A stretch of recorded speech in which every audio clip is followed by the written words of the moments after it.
ইলিশ মাছ সবসময়তেই কিন্তু বাঙালিদের একটা আবেগ, একটা ভালো লাগা।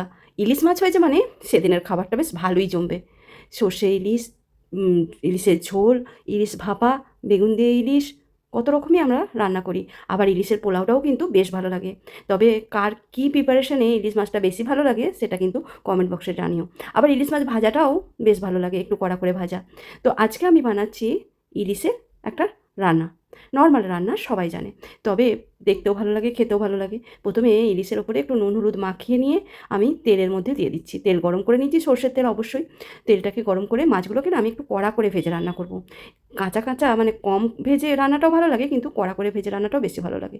মাছগুলো ভাজতে দিয়ে আমি বেশ কিছুটা পোস্ত বেটে নিয়েছি, তার মধ্যে সর্ষে গুঁড়ো দিয়ে দিলাম। আর একটু নুন দিয়ে ভালো করে এই পোস্তর সঙ্গে সর্ষের গুঁড়োটাকে মিশিয়ে নেবো। বেশ ভালো করে মিশিয়ে একটু রেখে দেবো, তাহলেই ভালো রকম সেট হয়ে যাবে সর্ষে আর পোস্তটা। কারণ ইলিশ মাছ সর্ষে পোস্ত ছাড়া বা সর্ষে ছাড়া তো একদমই ভালো লাগে না। এদিকে মাছ কিন্তু আমার বেশ ভালো করে কড়া করে ভাজা হয়ে গেছে। এবার মাছগুলোকে আমি তুলে নিচ্ছি। যে তেলটা বেঁচে থাকবে তার থেকে আমি একটু তেল কিন্তু মানে রেখে দেবো, এতটা তেলে করবো না। তেল কমই দিয়েছিলাম, কিন্তু ইলিশ মাছের গা থেকে অনেকটা তেল বের হয়েছে। তেলটা তুলে রেখে দিয়েছি। এবার কম তেলের মধ্যে একটুখানি কালো জিরে আর কয়েকটা কাঁচা লঙ্কা ফোড়ন দিয়ে দিলাম। ফোড়নটা ভেজে নিয়েই দিয়ে দিলাম সর্ষে পোস্ত বাটাটা আর বেশ কিছুটা জল। আর একটু পরিমাণ মতো নুন হলুদ দিয়ে ভালো করে একটু নাড়াচাড়া করে ভেজে নেবো।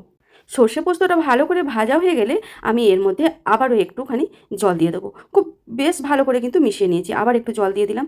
দিয়ে যখন ঝোলটা ফুটতে শুরু করবে তখন ওই ভেজে রাখা মাছগুলো দিয়ে দিচ্ছি। তবে এই কড়া করে সর্ষে পোস্ত মানে কড়া করে ভাজা মাছের সর্ষে পোস্তটাও কিন্তু বেশ ভালো লাগে। ব্যাস দিয়ে এবার একটুখানি মাছগুলোকে আবারও অন্য পিঠটা উল্টে দেবো, যাতে এর মধ্যে মশলাটা ঢুকে যায়, মানে মশলাটা বেশ ভালো রকম ঢোকে সেই জন্য। ব্যাস তারপরে একটুখানি ঢাকা দিয়ে এটাকে সেদ্ধ করে নেবো। তাহলেই কিন্তু এই ইলিশ মাছ রান্না কমপ্লিট।